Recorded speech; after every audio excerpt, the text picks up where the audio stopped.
The story begins before anyone arrives. Long before boots touch the ground or flags are raised, the moment is already crowded with memory. Fear has had time to prepare itself. It has traveled faster than any convoy, passed from mouth to mouth, from parent to child, from neighbor to neighbor, settling into the body as something instinctive. By the time the British are expected, the people are already bracing for pain. Not because they have been threatened directly, but because history has trained them to expect that power never comes gently. This is a place shaped by occupation and transition, by authorities that arrive speaking of order and leave behind scars. The war has already taught its lessons brutally. Armies move across maps, but civilians remain fixed in place, absorbing the consequences of decisions made far away. Rumors become a form of early warning system. Someone heard what happened in the next town. Someone else remembers how it was the last time uniforms appeared. Stories accumulate, each one sharpening the same conclusion. When authority arrives, it arrives with punishment. So the waiting becomes unbearable. Days stretch thin as nerves. People adjust their behavior in advance, rehearsing submission. Tools are put away. Voices are lowered. Children are instructed where not to stand, what not to say, how not to look. There is an unspoken choreography to fear, and everyone knows their part. Eyes drop instinctively at the thought of uniformed men. Shoulders hunch as if already struck. Even before contact, the body anticipates violence. This anticipation is not dramatic or loud. It is quiet, methodical, and deeply ingrained. No one is shouting in the streets. There are no barricades or speeches. Instead, there is an internal accounting. What might be taken, who might be singled out, how far punishment could go this time. Fear is not chaos here, it is order imposed from within. The expectation of beatings does not come from imagination but from pattern recognition. It is the logical conclusion of repeated experience. The British, in this story, are not yet individuals. They exist as an idea, a symbol, a continuation of empire and war. Their arrival represents the unknown, but an unknown framed by precedent. Even those who know little about Britain know enough to expect discipline enforced through force. Colonial memory, wartime propaganda, and second-hand accounts converge into a single image, authority that demands obedience and punishes hesitation. This chapter lives entirely in that space before the encounter. Nothing has happened yet, and yet everything already has. The emotional terrain is fully prepared. Fear does not need confirmation, it only needs time. In the absence of information, the mind fills the gap with worst-case scenarios. People imagine inspections that turn violent, misunderstandings that end in blows, moments where dignity is stripped away publicly to make a point. The anticipation is so vivid it feels almost like memory. What makes this moment powerful is not just fear itself, but its universality. This is not the fear of a few outspoken individuals. It is collective, shared, synchronized. Everyone is waiting for the same thing, and everyone believes they know how it will unfold. This shared expectation binds the community together, but not in resistance. It binds them in resignation. Survival here means compliance. Survival means not standing out. The war has eroded the idea that fairness will protect anyone. Rules are flexible when power is absolute. Justice feels conditional. In such an environment, moral expectations collapse into practical ones. People do not ask whether the arriving force will be right or wrong. They ask only how harsh it will be. The question is not if violence will occur, but how quickly and against whom. This chapter quietly exposes the asymmetry of power before it ever manifests physically. One side waits with fear and preparation, the other has not yet acted at all. Yet the imbalance is already total. The mere anticipation of authority is enough to dictate behavior. That is the true reach of power in wartime. It controls people even in its absence. There is also a deeper, more painful undercurrent running through this expectation. The people are not only afraid of being hurt, they are afraid of being proven right. Hope is dangerous here. To hope that the British might behave differently would require vulnerability, and vulnerability has been punished before. Expecting brutality is safer than being surprised by it. If you expect the worst, you can survive it emotionally. If you expect kindness and receive violence, something breaks more deeply. So the expectation of beatings becomes a form of emotional armor. Cynicism replaces hope. The mind prepares itself for humiliation in advance, dulling the shock. This is not weakness, it is adaptation. War teaches civilians to think this way because it is often the only way to endure repeated loss of control. The landscape itself reflects this tension. Streets that once carried ordinary life now feel like corridors leading toward judgment. Buildings seem to watch silently. Doors remain closed longer than usual. Even animals appear skittish, responding to the same subtle cues of collective anxiety. Everything feels paused, suspended between past trauma and anticipated repetition. Importantly, there is no hatred driving this fear. The people do not necessarily despise the arriving soldiers. They do not fantasize about revenge or resistance. Their emotional state is more exhausted than angry. They are tired of being acted upon, tired of being corrected by force, tired of learning new rules only after being punished for breaking them. This is where the moral weight of the story begins to form. The expectation of violence is itself an indictment of history. It tells us something about how authority has been exercised before, and about how little faith remains in its capacity for restraint. When people expect beatings without being told to expect them, it means violence has become the default language of power. Chapter 1, then, is not about the British at all. It is about the people waiting. It is about the invisible wounds that exist before any new ones are inflicted. It is about how fear becomes organized, communal, and rational in a world where mercy has been inconsistent. The quiet tragedy here is that no one is surprised by their own fear. It feels normal, natural, even necessary. And that normalization of fear is perhaps the most devastating legacy of war. It teaches people to lower their expectations of humanity itself. By the time the British are about to arrive, the story has already reached an emotional climax. The stage is set not for shock, but for confirmation. Everything is aligned for violence to reinforce belief, to harden memory, to become another story told later as warning. The people are ready to endure, not because they are brave, but because they believe endurance is the only option left. This is the moment the title refers to when it says, "They expected beatings." That expectation is not casual or abstract. It is deeply personal, physically felt, and collectively shared. It is the product of war's long shadow, stretching forward into moments that have not yet happened, shaping reactions before actions occur. And it is precisely because this expectation is so complete, so justified by experience, that what comes next has the power to change everything. But in this chapter, none of that has happened yet. All that exists is fear, waiting patiently for history to repeat itself. The moment of arrival does not explode into chaos. It unfolds slowly, almost disappointingly, as if reality refuses to match the intensity of anticipation. The British presence becomes visible in fragments first, movement at the edge of sight, unfamiliar silhouettes, the sound of boots not yet close enough to dominate the air. The waiting, which had felt unbearable before, now becomes strangely elongated. Fear tightens rather than releases. This is the point where expectation should be rewarded with confirmation, where violence should announce itself clearly. Instead, there is restraint, and that restraint unsettles everyone more deeply than brutality would have. People watch carefully, measuring every detail. The way soldiers carry themselves, the spacing between them, the absence of shouting. These observations are not neutral, they are desperate attempts to predict what comes next.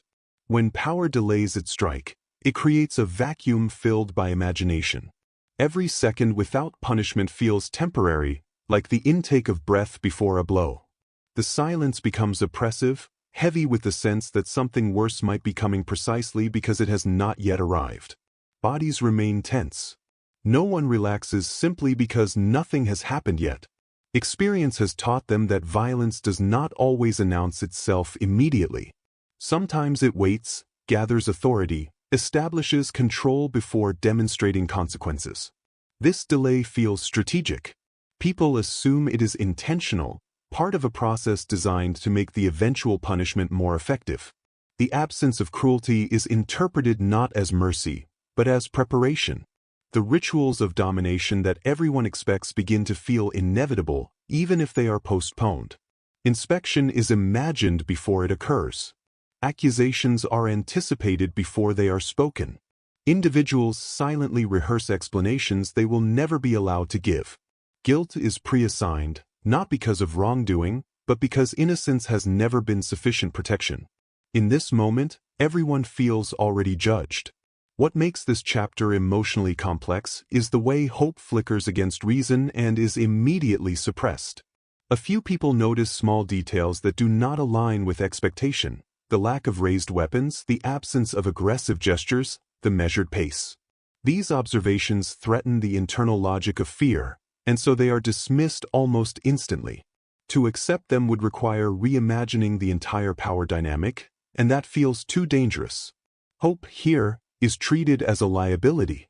The British soldiers, still largely silent, become objects of intense scrutiny. Their humanity is acknowledged only cautiously, if at all. Faces are scanned not for kindness but for warning signs. Tone is analyzed. Movement is decoded. Every gesture is treated as a potential signal. When nothing happens, people do not interpret it as safety, they interpret it as uncertainty. Uncertainty, in wartime, is often worse than known danger. Time behaves differently in this space. Minutes feel stretched, unstable. The longer violence is delayed, the more the mind prepares for escalation. The expectation of beatings begins to transform into something broader. The expectation of humiliation, of loss of agency, of being made small in front of others. Violence is not only physical here, it is symbolic. It is about being reminded of one's place. The environment reflects this suspended tension. Streets that had been emptied in anticipation do not refill. Windows remain closed. Conversations, if they happen at all, are whispers carried quickly from one person to another and then abruptly cut off. No one wants to be seen reacting incorrectly. Neutrality becomes the safest posture. To show fear might invite punishment. To show calm might be misinterpreted as defiance.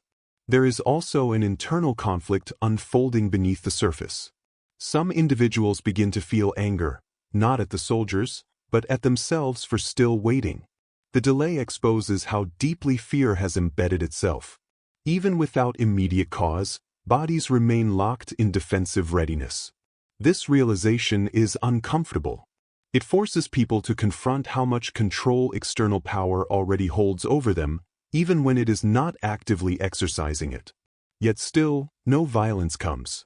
The expected sequence of domination fails to initiate. This creates a subtle fracture in the emotional narrative people have prepared themselves to live through. The story they have been telling themselves, arrival, punishment, endurance, no longer progresses smoothly. Something is off, and that wrongness is deeply destabilizing. The British presence, rather than asserting itself through force, seems to exist almost observationally at first. This is not what people have been conditioned to expect from occupying authority. Observation without immediate judgment feels unnatural. It leaves space, and space is dangerous because it allows interpretation. Each person begins, privately, to imagine alternative outcomes, even as they publicly deny that possibility.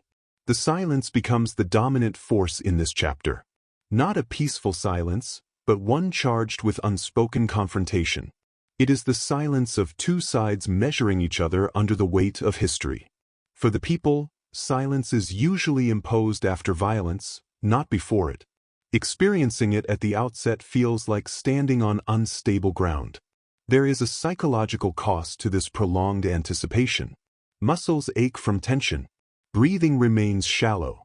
Thoughts loop endlessly through contingency plans. This is not passive waiting, it is exhausting vigilance. The body remains convinced that harm is imminent, even as the evidence refuses to align with that belief. Some begin to question whether this moment is a test. Perhaps obedience is being measured.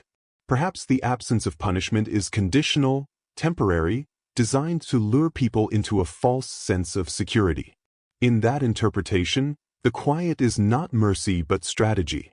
This belief allows fear to remain intact, protected from contradiction. Others feel something even more disturbing: confusion.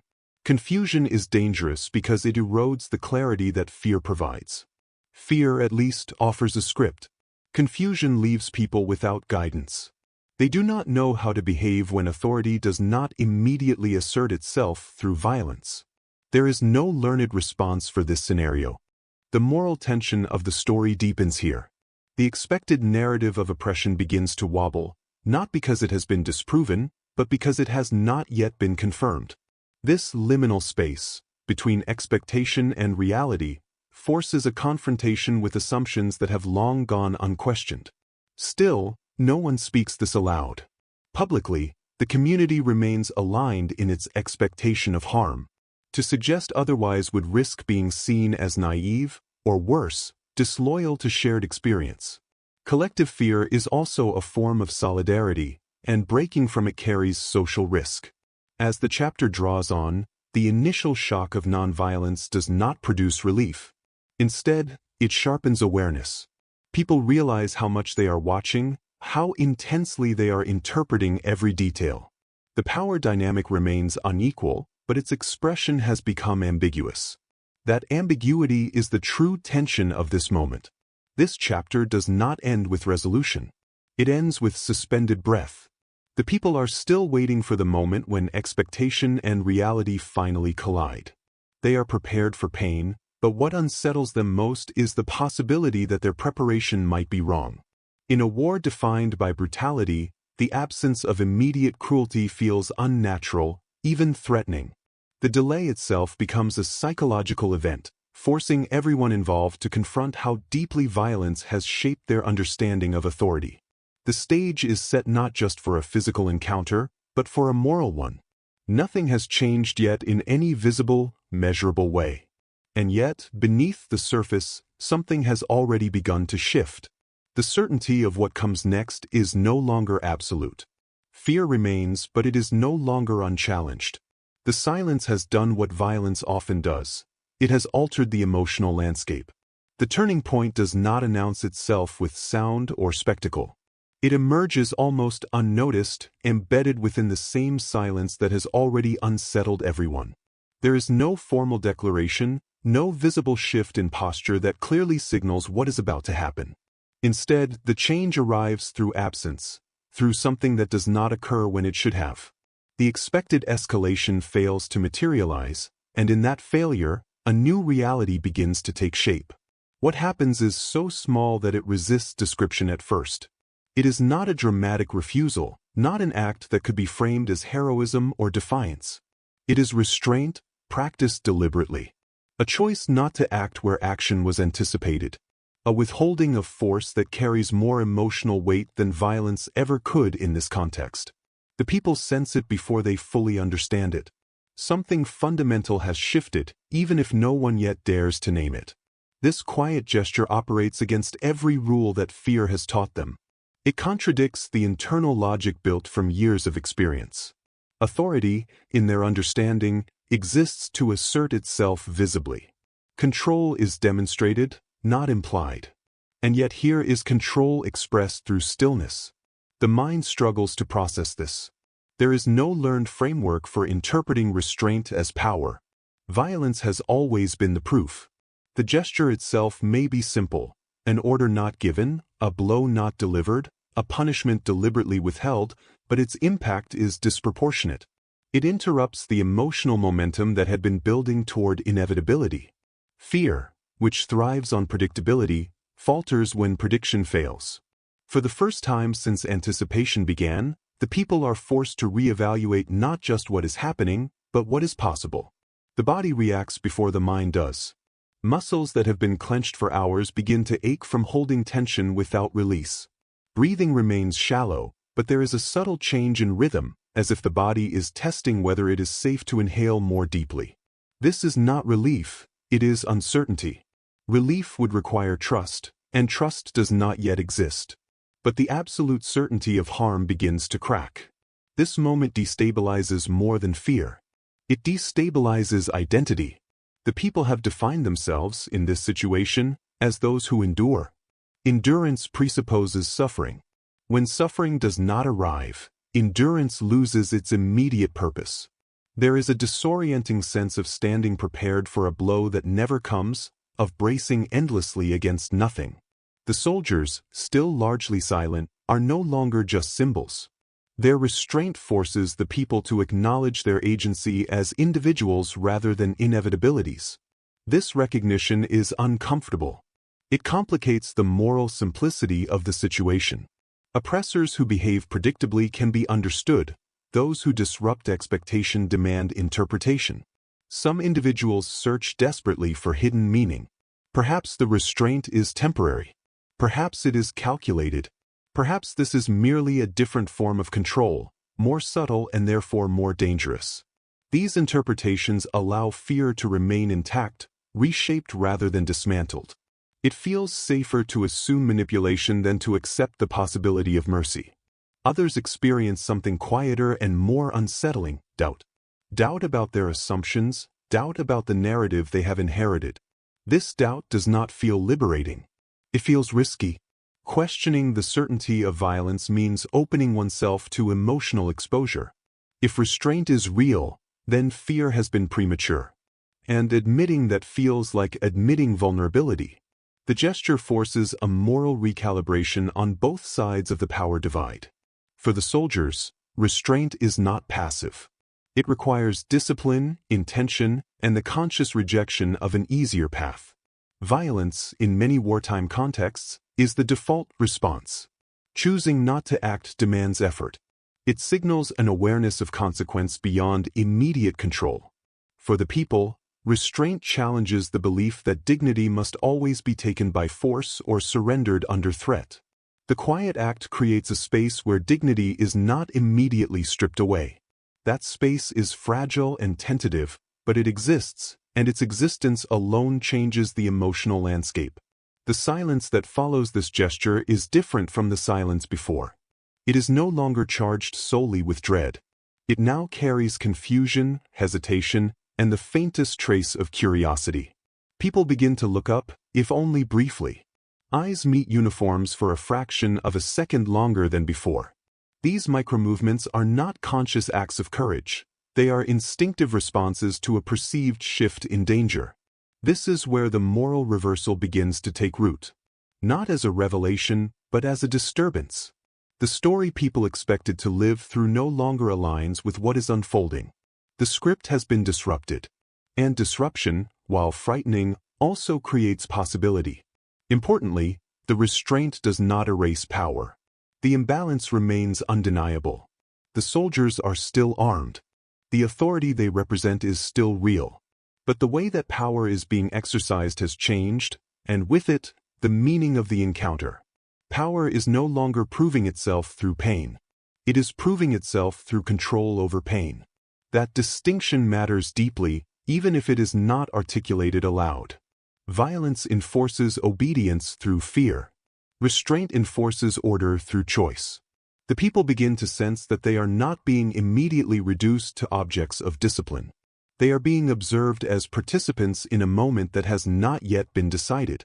The quiet gesture becomes a reference point almost instantly. It is replayed mentally, examined from every angle. People ask themselves whether they truly saw what they think they saw. Did that really just happen? Or did nothing happen at all? In a world shaped by trauma, the absence of harm can feel unreal, like a trick of perception. This moment also exposes how deeply violence has been normalized. The fact that restraint feels extraordinary speaks volumes about what has been ordinary. The people are not celebrating. They are not even relieved. They are recalibrating their understanding of reality. That process is slow and uncomfortable. The gesture does not resolve tension, it redistributes it. Fear does not disappear. It transforms into vigilance mixed with uncertainty. The people are now watching not for the first blow, but for the breaking of restraint. They wonder how long it will last, whether it will hold under pressure, whether it is conditional. Yet something irreversible has occurred. The inevitability of violence has been broken. Once broken, it cannot be fully restored, even if violence later occurs. The memory of restraint will remain as evidence that harm was not unavoidable. That knowledge changes how suffering is interpreted. It introduces moral complexity where there was once only resignation. This is the quiet power of the gesture. It does not save lives dramatically in this moment. It does not rewrite the structures of war. But it intervenes in expectation, and expectation shapes experience. By choosing not to act violently when violence was anticipated, the soldiers alter the psychological trajectory of the encounter. The people do not yet trust this change. They are not ready to believe in it, but belief is not required for impact. The gesture has already done its work by forcing a pause, by creating a gap between what was expected and what occurred. In that gap, new interpretations begin to form. This chapter ends not with understanding, but with instability. The moral ground has shifted beneath everyone involved. Nothing outwardly dramatic has happened, and yet the emotional balance of the situation has been permanently altered. The people are no longer simply waiting to be hurt. They are waiting to see what kind of power this really is. In a war defined by noise, destruction, and excess, this quiet refusal to harm stands out precisely because it is restrained. It does not demand recognition. It does not announce its importance. Its significance lies in its subtlety, in its ability to undermine fear without confronting it directly. The people may not yet feel safe, but they have been given something they did not expect and did not know how to ask for: the possibility that authority, in this moment, might choose a different path. That possibility, once introduced, cannot be fully erased. It lingers, reshaping perception, even as uncertainty remains. This is how everything begins to change, not through force, but through the deliberate absence of it. The shift does not announce itself as relief. It arrives cautiously, almost reluctantly, filtered through disbelief. After the quiet gesture, nothing immediately improves in any visible, material way. No celebrations erupt. No smiles appear. What changes first is internal and fragmented, unevenly distributed among individuals who have learned never to trust a single moment. The people begin to sense that something has been altered, but they do not yet know how to live inside that alteration. Confusion becomes the dominant emotional state. Fear had been clear, functional, and familiar. It offered instructions. Confusion offers none. People struggle to interpret what restraint means in practice. Is it an exception or a rule? A pause or a promise? Without answers, they remain suspended between old habits and new possibilities. Bodies still brace instinctively, but minds begin to hesitate. That hesitation is new. Some notice that nothing punitive follows their continued presence. They are not ordered away. They are not struck for standing in the wrong place or moving too slowly. These absences accumulate quietly. Each one is small enough to be dismissed on its own, but together they begin to form a pattern. The pattern is fragile, constantly threatened by the expectation that it will collapse, yet it persists long enough to demand acknowledgement. People start to look at one another differently. There are brief exchanges of eye contact that would have been unthinkable earlier. Not hopeful glances, but questioning ones. Did you notice that? Are you seeing what I'm seeing? These silent exchanges create a low-level current of shared uncertainty. Fear had isolated people within themselves. Uncertainty begins, slowly, to reconnect them. The atmosphere changes subtly. It does not lighten, but it loosens. The oppressive tightness that had dominated the waiting begins to ease, not because danger has disappeared, but because its immediacy has faded. The moment no longer feels like a countdown to violence. It feels like a test with unclear rules. This ambiguity forces the people to renegotiate their behavior. Submission, once automatic, now feels premature. Defiance still feels dangerous. They occupy an uncomfortable middle ground, uncertain how much of themselves they are allowed to reclaim. This negotiation happens internally, silently, without coordination. Each person calibrates differently, based on temperament, past experience, and emotional capacity. The soldiers' continued restraint reinforces the disruption. Their consistency matters more than any single act. Restraint once could have been coincidence. repeated restraint begins to resemble intention. The people are not quick to credit this, but repetition erodes skepticism slowly. The absence of harm begins to feel less like delay and more like choice. Trust does not emerge as a feeling. It emerges as behavior. People stand a little less rigidly. They stop rehearsing explanations in their heads. Children, sensing changes adults cannot articulate, become less silent. These shifts are subtle and uneven, but they are real. They mark the beginning of psychological reorientation. What unfolds here is not gratitude, but recognition. Recognition that power is being exercised differently than expected. This does not erase resentment or historical memory. Those remain intact. But it complicates them. The simple equation of authority with cruelty no longer holds cleanly in this moment. The moral landscape grows more complex. People begin to confront an uncomfortable realization. Their fear, while justified by history, may not be fully applicable here. That realization produces mixed emotions. Relief, suspicion, anger at past experiences, and anxiety about future disappointment coexist uneasily. Emotional clarity remains elusive. Some individuals resist this shift deliberately. They cling to fear as a form of protection. To acknowledge restraint feels like lowering one's guard, and lowering one's guard has been punished before. For these people, hope feels like betrayal, not of the soldiers, but of memory. Remembering past violence feels safer than trusting present restraint. Others experience a quieter transformation.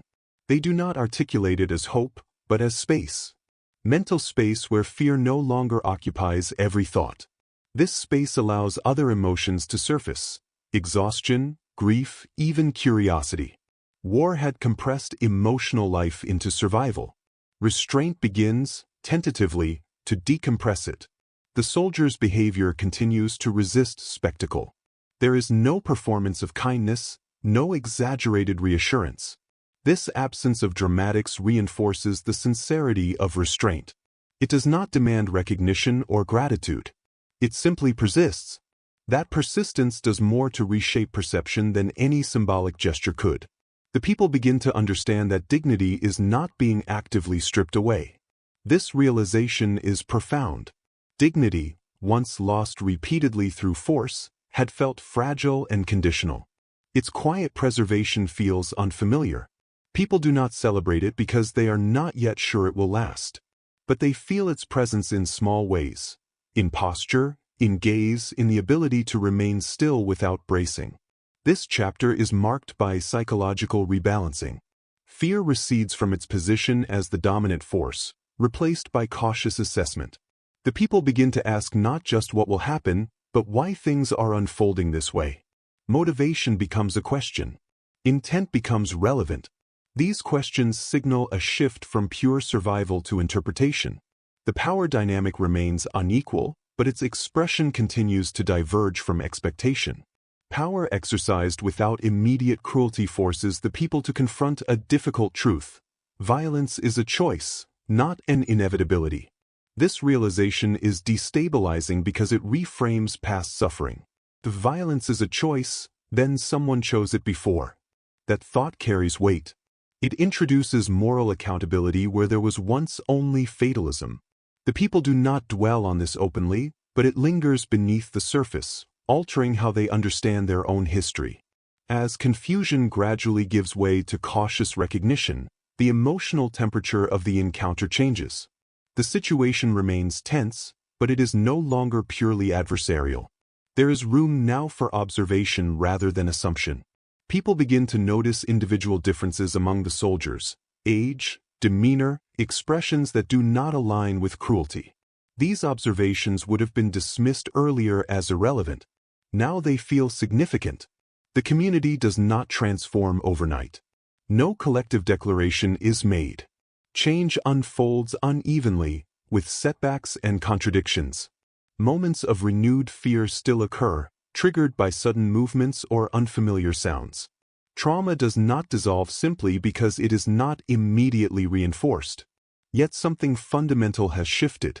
The expectation of harm is no longer absolute. It has been interrupted, questioned, and weakened. that alone reshapes the emotional structure of the encounter. This chapter is not about forgiveness or reconciliation. It is about recalibration. The people are learning how to exist in a space where violence is not guaranteed. That learning process is slow, cautious, and deeply shaped by memory. But it is happening. By the end of this phase, fear has lost its monopoly. It still exists, but it shares space with uncertainty, curiosity, and the faint emergence of agency. The people are no longer purely reactive. They are beginning, tentatively, to respond. In a war defined by extremes, this middle ground feels unfamiliar and unstable. But it is within this instability that transformation becomes possible. The quiet gesture has not solved anything. It has not erased the past or secured the future. What it has done is open a space where expectation no longer dictates reality entirely. That space, fragile and easily shattered, is where the moral reversal takes root. The effects of the earlier restraint do not fade with time, they deepen.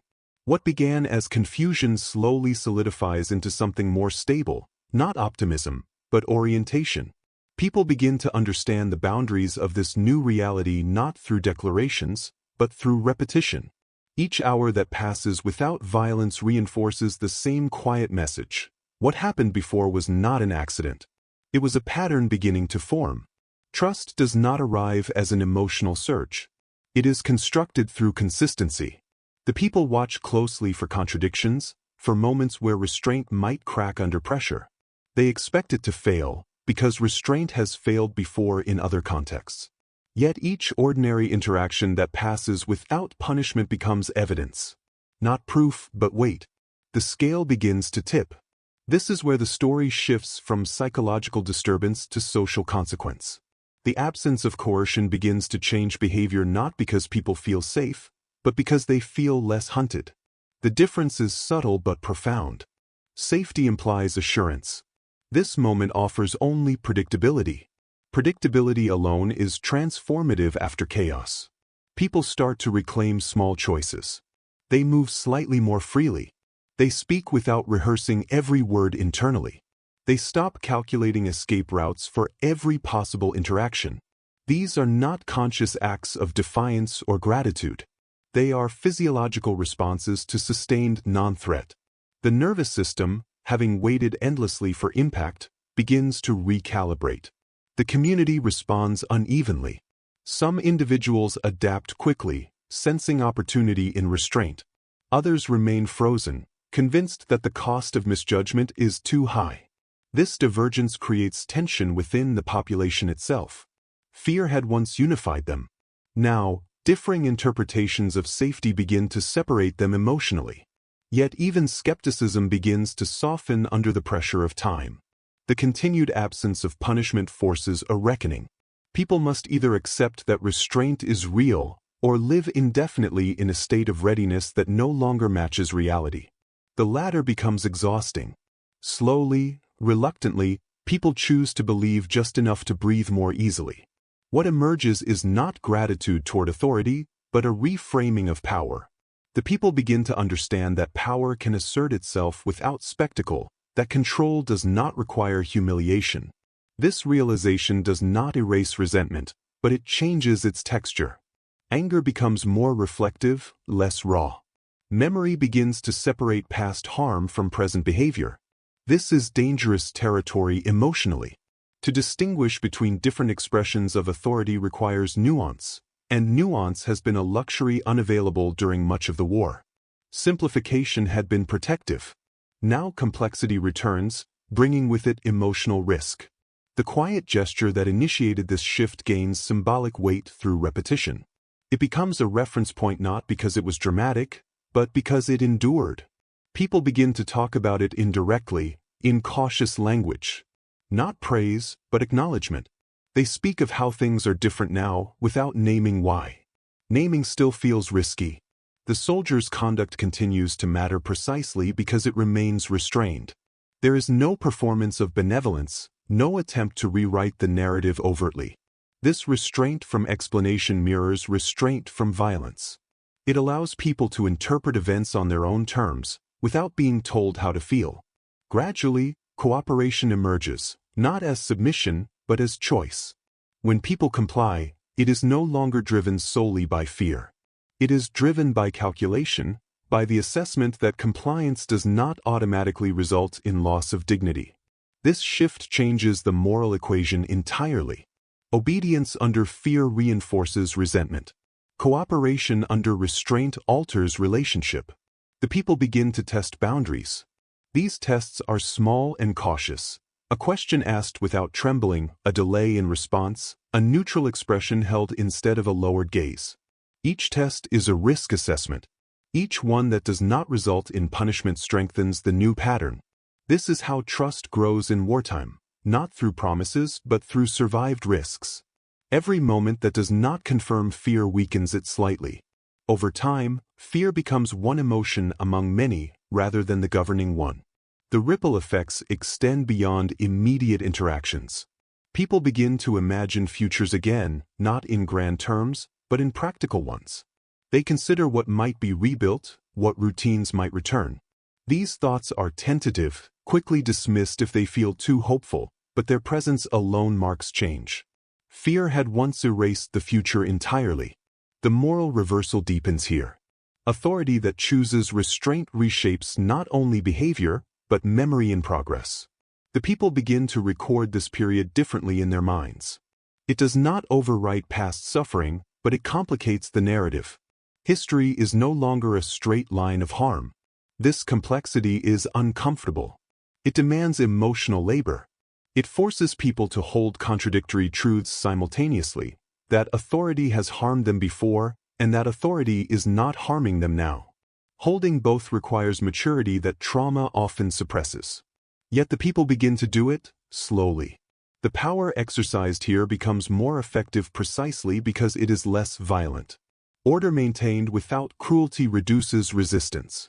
People comply not because they are broken, but because they are not being broken.